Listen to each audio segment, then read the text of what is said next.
This chapter gave us a big color spread of all the number 2 crewmen, which really proves that being number 2 really is the shit. Who does number 2 work for?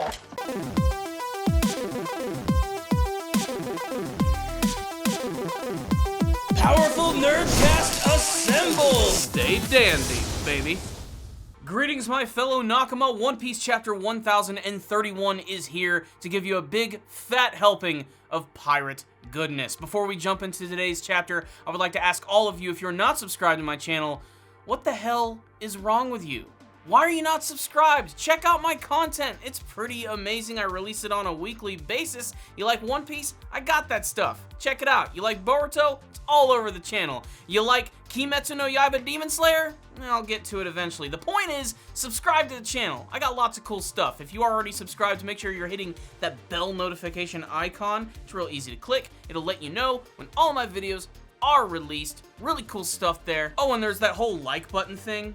Hit it. Just do it. Super easy to do. Also, if you guys want to be extra awesome, please consider checking out my Patreon page where you can make a small monthly donation. I would love to add your name to this list of amazing people that you're currently seeing right now. They're the producers of my channel. They watch the content, they leave comments, and they help it financially. I cannot thank you all enough for that. But let's go ahead and jump into the latest chapter of One Piece, which was pretty damned exciting, following up on one of the biggest events in the entire franchise. Big Mom actually receiving some damage, and you would think that after having a sword slammed through the back of your head and going out through your neck, that you'd probably be the mayor of Strugglesville. No, this manages to just piss her off even more. But before we get to that, I want to talk about the color spread of this chapter, which I thought was honestly really freaking awesome. It basically featured all of the number 2 pirates in their respective pirate groups, and just a reminder of why these characters are so incredibly badass and how incredibly varied they actually are. I said it before, I'll say it again,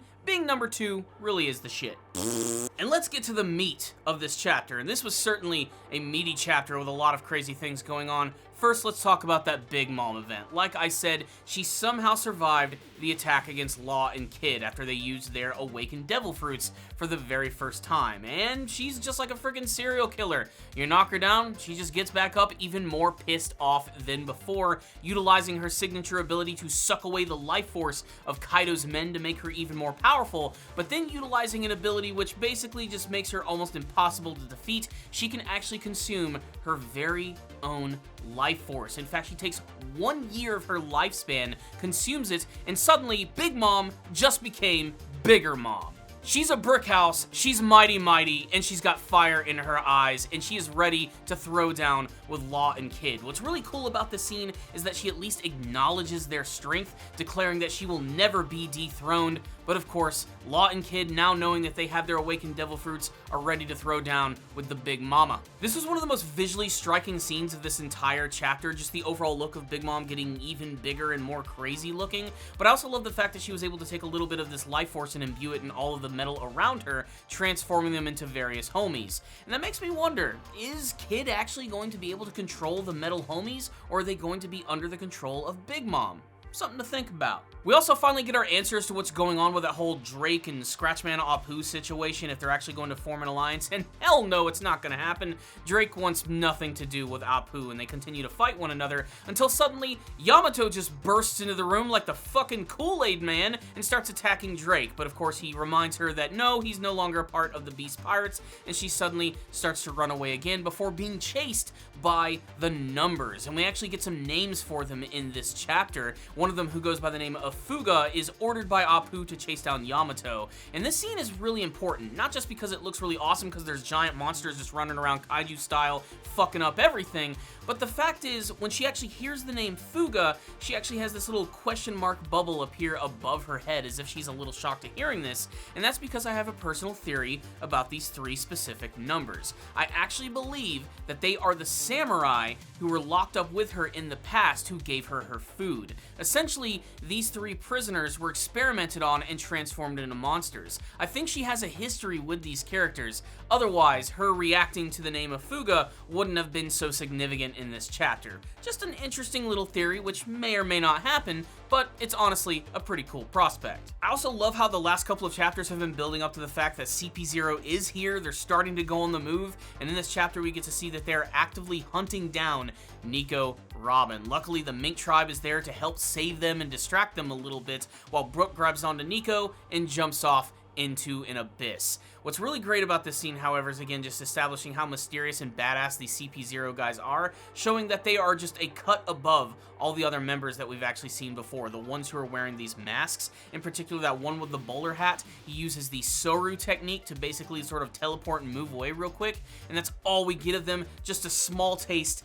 It is freaking awesome. I have a feeling this whole CP0 event is going to lead to a nice little surprise in this arc. For all we know, Nico Robin might get captured again, or it could at least lead to another epic fight. Frankly, I'm down for anything. We've had our appetizer, it's time for the main course, and it finally goes back to Sanji, who's continuing to run around like a maniac, freaking out over the prospect that he's going to transform into a monster, just like his brothers and his family, the Vinsmokes. And there's a couple of scenes of him running to all of these various women who end up giving him a lot of crap, throwing things at him, being completely terrified over him, and this is where he starts to question what's going on with him. Would he dare raise his hand to a woman? Is he truly transforming into something that he never wanted to be, a member of the Vinsmoke family, when suddenly he is confronted by Queen, and that's where he makes the big decision to actually get rid of his raid suit. Love it or hate it, I liked the raid suit. I thought it looked really awesome. I just loved the overall design of it, the whole Super Sentai sensibility about it,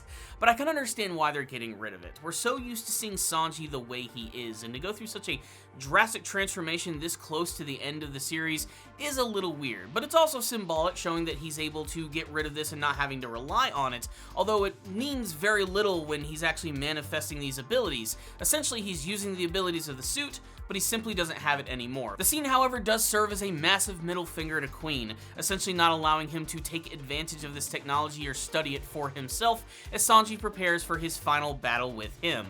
Before this actually goes down, he ends up using a Den Mushi, a snail phone, to call Zoro and let him know, hey man, if anything bad happens to me, if I transform into a monster, I'm gonna need you to take me out. And Zoro, of course, is more than happy to do this. Zoro wants two things in this world: to be the greatest swordsman and to kill Sanji. Personally, I think it's pretty awesome that Zoro is able to multitask, fighting against King and talking to Sanji all at the same time. King is still giving him a rough time, transforming into a pterodactyl and attacking him from the skies, and overall, I cannot wait to see what the rest of their battle is going to be like. But this is when Sanji immediately goes onto the attack, disappearing in front of Queen, suddenly appearing yet again, covered in flames, and attacking him with a big, brand new attack, which is called the Hell's Memories, and he just completely sends that big Brachiosaurus bastard flying, and it's pretty freaking awesome. Great way to end the chapter. So what's the rundown on the latest chapter of One Piece? This was a big chapter, not just because Big Mom was in it. There were a lot of major details about this one that you definitely don't want to miss. First and foremost, how in the hell are Law and Kid gonna stop Big Mom? I mean, you'd think that having a sword shoved through your face would pretty much mean the end of you, but she manages to basically just laugh it all off, and her overall Devil abilities and indestructibility basically just make her an absolute monster. She was already scary before, and we've seen her go through a lot of various transformations, whether that means she gets emaciated and skinnier when she's hungry, or now that when she imbues herself with the power of her soul, she gets even bigger. She's just an ever-transforming character. She is an absolute monster, and this chapter made that perfectly clear. I don't know how they're going to be able to take her down, considering she's even more powerful than she was before, and the fact that she can use her very own life force, in a lack of better words, it's pretty hacked. This bitch is cheating. She's using Game Genie or Game Shark, I don't know. She's breaking the rules. I especially loved the scene with Yamato and the numbers in this chapter, again, because I just firmly believe that these numbers are based on those samurai that she was locked away with in the past. If only for the fact that they do actually look kind of similar to them, and her reaction to their names. It would also make the entire interaction with them a little more emotional, knowing that now she's going to have to deal with them. A little drama, a little action makes me a happy Cory. And then of course there is Sanji, who really is the main event of this chapter as they continue to build up to his ever-growing changes, especially the way that his body is transforming into a Vinsmoke. There's also a very small detail in this chapter that I didn't even notice the first time around, and it all has to deal with Sanji's eyebrows. Throughout the entire One Piece series, Sanji's eyebrows have been distinctive, but they've also always gone in a certain direction, which were the opposite of his brothers. But ever since this whole transformation started, suddenly his eyebrows have switched sides. And I have a feeling this is probably intentional, just to show that he's finally starting to manifest those Vinsmoke abilities, or maybe Sanji's a Lunarian, I don't know. The fact of the matter is, Sanji's eyebrow swirl changing sides is indicative of the fact that he is transforming and becoming something else. But it's something that he's simply going to have to accept. He's still the same old Sanji, but he still wants nothing to do with his family. He wants to be his very own distinctive person. But if he's gonna survive all of this and he wants to preserve who he truly is, he's going to have to persevere. And that final scene of him just erupting in fire and attacking Queen is definitely a great moment for the character. I cannot wait to see more of where this battle is going to go. Whether they get to it in the next chapter or not remains to be seen. They could jump around to so many different events at this point, but honestly, I'm in it to win it, baby. I'm excited to see what's going to happen next, and I loved this chapter of One Piece. Over the top, action-packed, great cliffhanger, awesome color spread. This was a full package chapter of One Piece, my friends. I'm giving this one a 5 out of 5, and I'd really love to hear your thoughts about this chapter. You can sound off in the comments section below, telling me what you thought about that awesome color spread, Big Mom's brand new ability to consume her very own life force and become even more powerful and massive. What's the deal with Yamato, Drake, Apu, and the numbers, and what's going on with Sanji? Is he really transforming into something else entirely? Is this Vinsmoke? Is this Lunarian? What's going on? What do you want to see? Thoughts, theories, hopes, and dreams for the future, and talking about all this chapter, comment section below. Thank you guys so much for watching this video. I'll see you all next time, and as always, stay down there, baby.